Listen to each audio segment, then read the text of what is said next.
Bom lá, pessoal, vamos lá. Energia cinética. Aqui nós vamos falar também da energia, energia mecânica, tá? Mas vamos falar um pouco da energia cinética e energia potencial.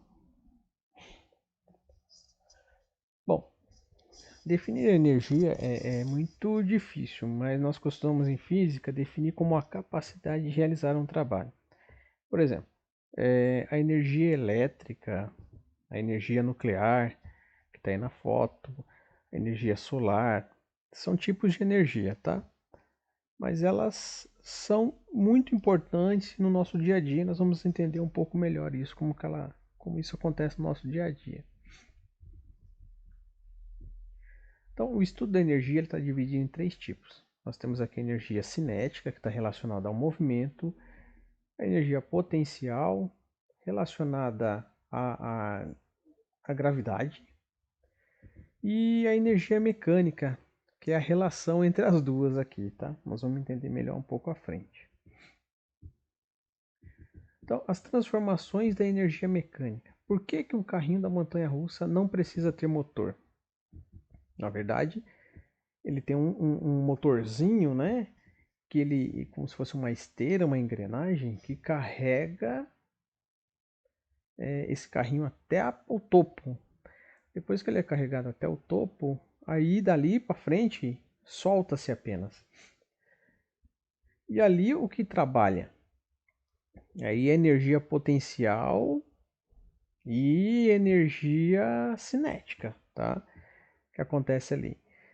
No caso do nosso veículo, o carro, né? Ele acaba se movendo e a parte dessa energia cinética, na verdade, essa energia cinética é um movimento, né? Se transforma em calor por causa do trabalho da força de atrito dos pneus e do solo, tá? A resistência do ar.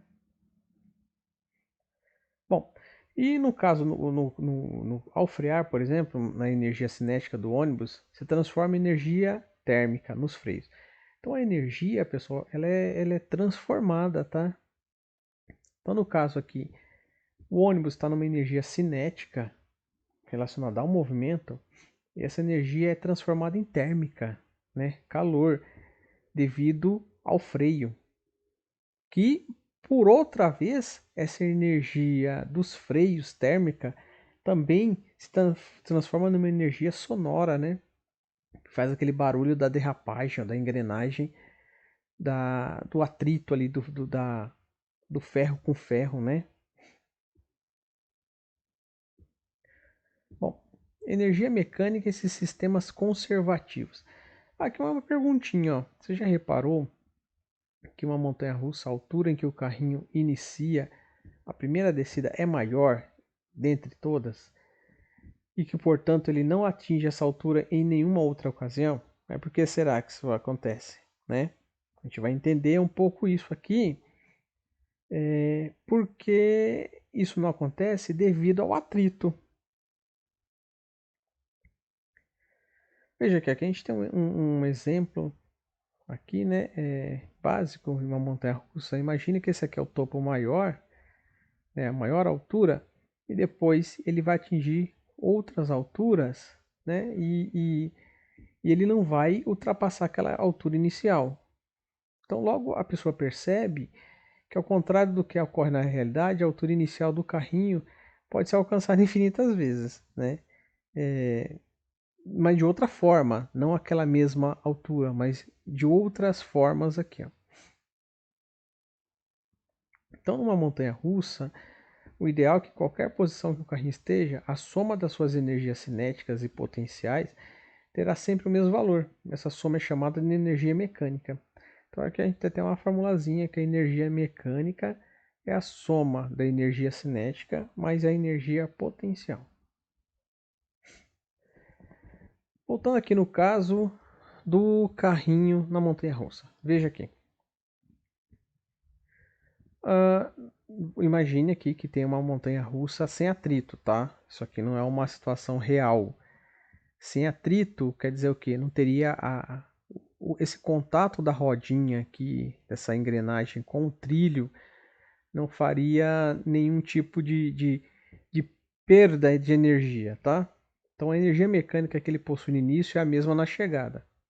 Numa montanha-russa idealizada, os passageiros embarcariam numa viagem sem fim, subindo e descendo rampas indefinidamente e nada poderia pará-los, a não ser que tivesse um freio no final, uma engrenagem que fizesse com que ele parasse, uma engrenagem nesse próprio trilho para parar.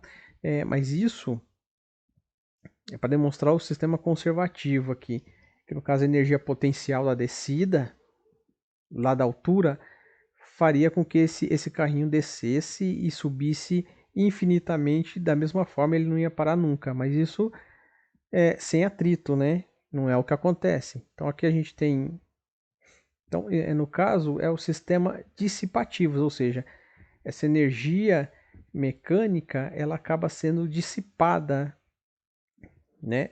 Então você acaba tendo esse carrinho, ele vai acabar parando. Então numa situação real, a gente não vai sem desprezar a questão do atrito das rodinhas no trilho, o ar, né? Que faz com que esse carrinho parasse. Então, no caso, esse carrinho vai descer e subir, vai descer e subir, e vai chegar um momento que ele vai começar a parar, porque ele não vai ficar infinitamente, porque nós temos o atrito, né? Se a gente despreza o atrito isso numa situação imaginária, ele vai subir e descer infinitamente. Numa situação real, ele vai subir e descer, e vai chegar um dado momento que essa energia vai começar a não ser a mesma da descida e subida, tá? E ele vai começar a parar. Isso é um sistema dissipativo, ou seja, aquela energia vai sendo dissipada, né? Bom, então no sistema dissipativo, as energias mecânicas, ela não é constante. A quantidade de energia mecânica dissipada corresponde ao trabalho das forças de resistência do sistema. Aqui no nosso cotidiano, por exemplo, a gente tem um exemplo aqui que ocorre movimentos dissipativos, né? No caso aqui uma cama elástica, aqui um outro brinquedo, tá? A energia mecânica aqui na foto, por exemplo, tem uma pessoa saltando aqui da ponte num bungee jump, né? O que que acontece aqui?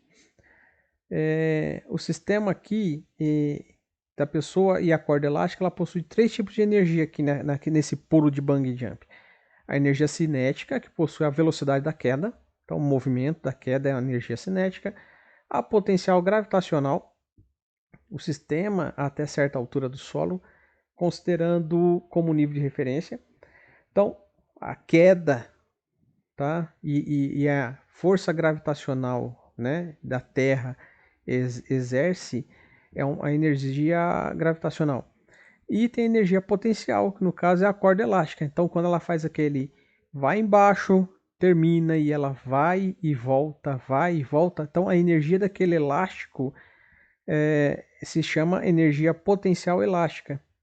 Então, e a soma, como eu disse, dessas duas energias, cinética e potencial, tanto a potencial gravitacional e a potencial elástica, que está numa só, tá ali, se chama energia mecânica, tá? Princípio de conservação de energia. Então, todo movimento ou atividade que é realizado por meio de transformação de um tipo de energia, por exemplo, transformação energética, há uma criação, nem destruição de energia, tá? Não há uma criação de uma energia nova, nem uma destruição. Vamos ver aqui um exemplo, tá? Para uma pessoa, por exemplo, correr, nadar, levantar peso, a sua energia ela não é criada, é transformada, tá? Transformada em calor e movimento. Essa energia provém da onde? Dos alimentos que a pessoa vai ingerir. Quando uma pessoa, um animal se alimenta de vegetais verdes, por exemplo, ela está ela está usando, fazendo uso daquela energia da fotossíntese, porque o vegetal ele fez a fotossíntese através da luz solar, tá? E aquela energia que ficou armazenada naquele vegetal passa para a pessoa ou para o animal, tá? E aí ele vai realizar as atividades musculares dele, tá? Então é uma energia do calor, transformou ali na fotossíntese, que aquela energia acumulada acaba passando para o ser humano ou para o animal. Então, por exemplo, aqui, usinas hidrelétricas têm energia potencial, que é a queda das águas. que se transforma numa energia cinética, que é o movimento das turbinas, né? Que são geradores elétricos. Nas usinas termoelétricas, a energia necessária para aquecer a água provém dos combustíveis. Então tem um combustível lá, o petróleo, o carvão, né, que seja. É transformado lá em energia elétrica. As usinas nucleares, elas transformam o urânio, por exemplo, em combustível. Então a finalidade dessas usinas é transformar a energia potencial gravitacional, no caso a queda da água, uma energia potencial gravitacional, potencial química ou a nuclear, no caso potencial gravitacional, no caso, vamos voltar aqui, da usina hidrelétrica, a potencial química, no caso aqui da termoelétrica, e nas usinas nucleares a potencial nuclear. Então essas energias são todas transformadas em quê? Energia elétrica, tá? E essa energia elétrica nas residências, nos hospitais, nas indústrias, no comércio, tá? Elas vão se transformar em outras energias. Então a energia elétrica na nossa casa, por exemplo, um liquidificador, ele se transformará em energia cinética. Então aquela energia elétrica que era potencial ou química ou nuclear, ela já se transformou em energia elétrica, que você utilizando o liquidificador transformou em energia cinética, porque é o movimento ali das lâminas do seu liquidificador. Essa energia elétrica, ela também vai, numa lâmpada, ela vai se transformar em energia térmica, vai proporcionar um calor naquela lâmpada, e energia luminosa, que vai iluminar a sua casa. A energia elétrica num rádio, por exemplo, ela vai se transformar em energia sonora, tá? Então, tem vários tipos de energias que ela vai se transformar. Então, a principal fonte de energia que utilizamos é a energia solar. Então, a radiação solar é responsável pela produção dos alimentos vegetais, do carvão, do petróleo, da evaporação, dos ventos, tá? Então, o sol é fundamental no cultivo das flores. A energia dos alimentos que comemos é transformada em calor, depois em uma energia química, que movimenta nossos músculos quando nadamos, por exemplo. Então, a energia do Sol e de outras estrelas é devida a reações exotérmicas e da fusão nuclear. Assim, nós podemos enunciar que o princípio da conservação da energia. Então, o que quer dizer isso? Que a energia ela não se cria e ela não se destrói, apenas se transforma num outro tipo e em quantidades iguais. Tá? Então, toda aquela energia que é armazenada, ela é ela é transformada de outro tipo de energia em quantidades iguais, tá? Então ela não é destruída e sim transformada. Aqui só uma dica aqui, se alguém quiser saber um pouco mais sobre isso, tem os textos aqui que se chama Princípio da Conservação de Energia e Energia Mecânica na Pista, que está aqui, ó, Conexões com a Física da Editora Moderna, volume 1, tá? De Walter Spinelli. Aqui tem um exemplo de um artista gráfico holandês, Maurits. Então ele tem essa ambiguidade aqui nessa obra, que não demonstra aqui no caso uma conservação de energia. Aqui mostra, na verdade, o contrário de uma conservação de energia, tá? Daquilo que se transforma, aqui é bem o contrário do que está sendo demonstrado aqui. Aqui é só comparando, por exemplo, um corredor paralímpico, tá? Que usa de prótese, com um corredor mesmo olímpico, tá? Quem faz o papel do que aqui? Então, as lâminas que ele usa nos pés, nas pernas, fazem o papel dos seus pés aqui e a questão da conservação de energia, quem recebe essa energia e transforma e devolve para que ele faça esses movimentos são as lâminas, e aqui quem faz esse trabalho seriam os calcanhares, joelhos e assim por diante, tá?